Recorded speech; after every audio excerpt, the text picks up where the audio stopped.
Now, I think one of the best things that the original Star Wars movie did, and indeed the whole original trilogy, was the quick and concise way it oftentimes went about explaining things that could or should perhaps be confusing ideas or confusing processes or whatever else they might be.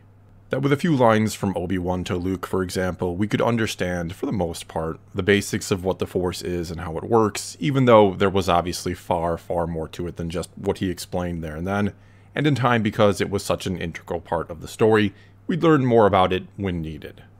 Another good example of this would be hyperspace travel, how quickly and efficiently it was sort of explained by Han in A New Hope, not to mention how well the exposition was masked, because it happens in a very tense scene where the Millennium Falcon is being chased by Star Destroyers, and we're in the cockpit where Luke, who has never left the planet before, who is both sort of maybe scared and excited at the same time, and he's asking all these rather silly questions, or at least they're silly questions to Han, who is a veteran of space travel and is treating or responding to Luke like a dumb farm boy from a backwater planet who doesn't know any better, which of course is also letting us, the audience, know how it all works, or as much as we need to know about it. Anyway, it's in this one scene where we learn from Han that once they're in something called hyperspace, they'll be safe enough, as he says, which I think pretty clearly implies whatever hyperspace is, it's probably not easy to be followed or tracked through it, not unless a beacon or tracking device is placed on the ship, which will be the case later in the movie and how the Empire discovers the hidden Rebel base. Furthermore, we learn something called a Navi or nav computer is needed for coordinates, which I think we all realized even in that moment is just an abbreviation for navigational, and that without these calculations you can fly right through a star or bounce too close to a supernova, and that'll end your trip really quick, again as Han says. The only kind of confusing part perhaps is that sometimes in that scene it gets referred to as making the jump to light speed, and other times it gets called making the jump to or into hyperspace. This will even be the case throughout not only the whole original trilogy, but all of Star Wars up into and through the sequel trilogy, where we'll even see something called light speed skipping happen, which I'll try to talk about later in the video.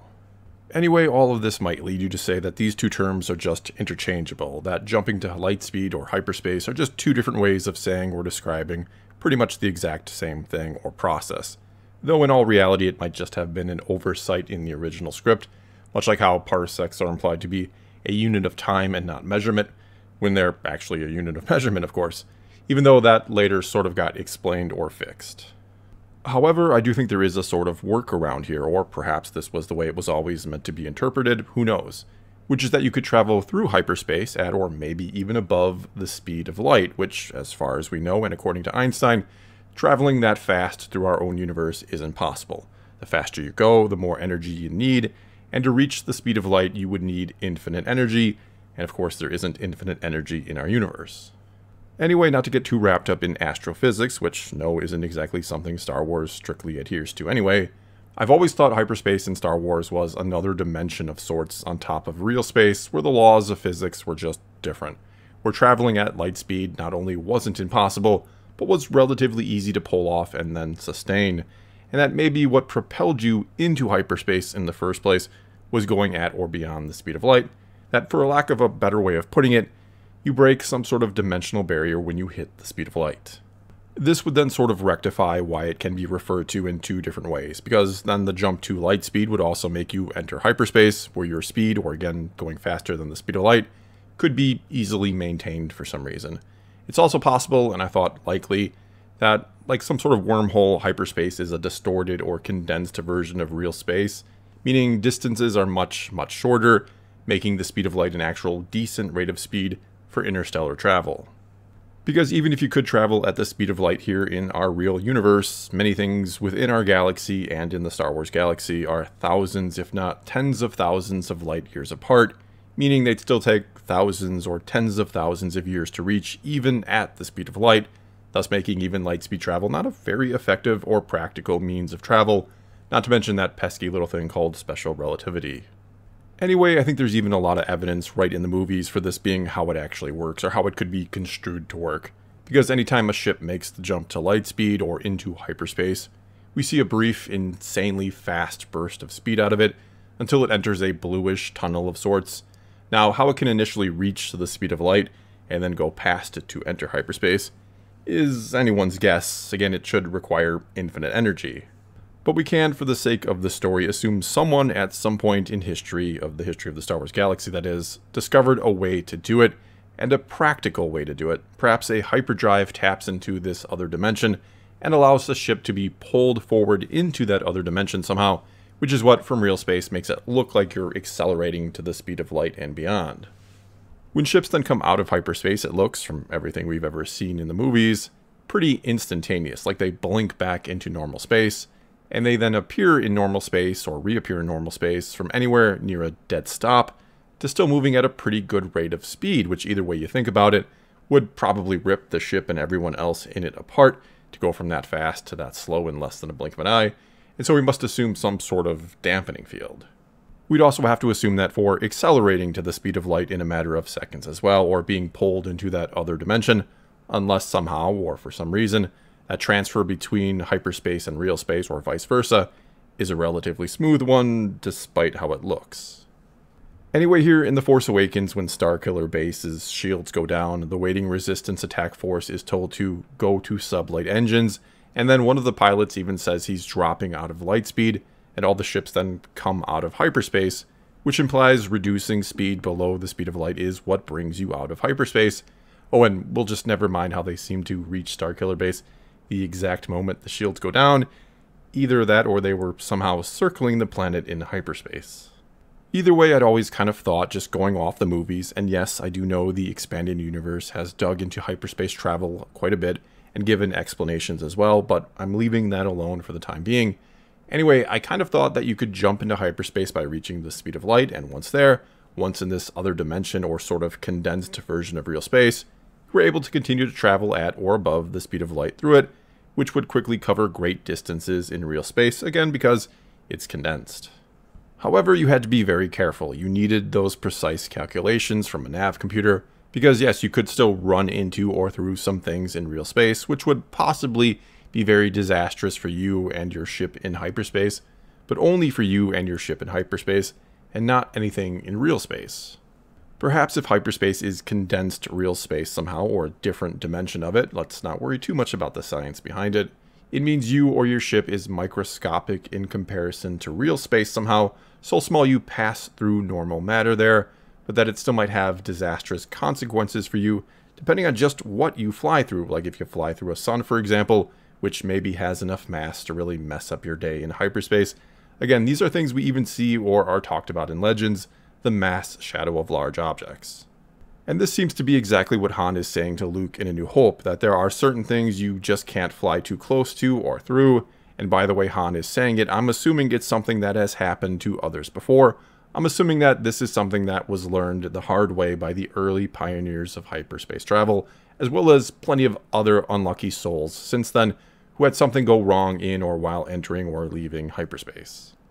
And then when you consider how commonplace hyperspace travel is in the Star Wars galaxy, it's used for everything from commerce to leisure travel, it does stand to reason that a fair share of accidents do happen in or around or because of hyperspace travel quite frequently. It's hard to believe no ship ever has a catastrophic failure in hyperspace and or blows up or something, or someone plots wrong coordinates and flies through a star or bounces too close to a supernova, again as Han puts it.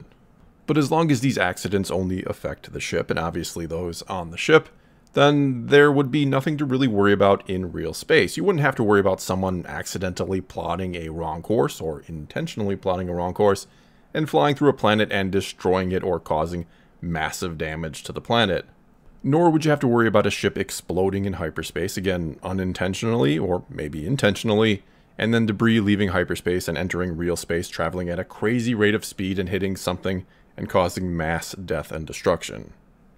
And you'd really think, from the storytelling side of things, that's exactly what you would want hyperspace to be and always remain, a place in and of itself that can't have any impact on the real galaxy. You'd want it to be as benign as possible to the real galaxy, and kind of kept out of the spotlight. You wouldn't want your audience to think about it too much, and to get lost in all the rules that govern it, and to be asking, why does this never happen, or why can't this happen, or why did this happen? You just want it to be a cool means of travel that can get characters from point A to point B and across the galaxy, with maybe some risk to the ones traveling through it, but to no one else. Otherwise, you open the proverbial Pandora's box. You unleash a slew of questions, like with what happened with the Holdo maneuver in The Last Jedi, how it raised the question of why had that never been done before, or even accidentally happened, in the known history of the galaxy. And look, I don't want to go too deeply into this one in particular, I've covered it quite a bit before, but I've seen people try to explain this away in any number of ways, from it being too impractical that you wouldn't want to blow up a ship every time you wanted to use the maneuver, even though you wouldn't have to make a full-on ship, just something big with a hyperdrive attached to it that you could basically steer, and that it's far less practical to make a whole fleet of ships that you risk losing every time they engage in combat than it is to make one ship or a couple ships to do this one maneuver that could be piloted by a droid, or better yet, a remote or autopilot system, and not living, breathing people having to risk their lives in combat all the time. I've also seen others say it's never done because it's illegal, that it's a war crime perhaps, because no one would ever break the law and do anything like that, even if it is a great risk to the galaxy and considered a heinous crime. And if that is the case, we just saw the Resistance, the good guys, commit a war crime. Then there's the defense we did get, that the Raddus, the ship that did the maneuver, had a new type of shield that allowed it to be possible. But that still leads to the problem of why had no one ever designed shields before to pull this off, if it could work and then it could be so devastating and effective. I'm sorry, but someone would have thought of it before, and probably long before designing something like a Death Star, for example. Others still will point out that in an episode of Clone Wars, the 4th episode of Season 1 called Destroy Malevolence to be exact, we see something rather similar happen, that a ship crashed into a planet or moon when activating or engaging its hyperdrive, only that's not exactly what happened. Instead, when they started to activate the hyperdrive, the nav computer took over and changed their course in order to, I'm assuming,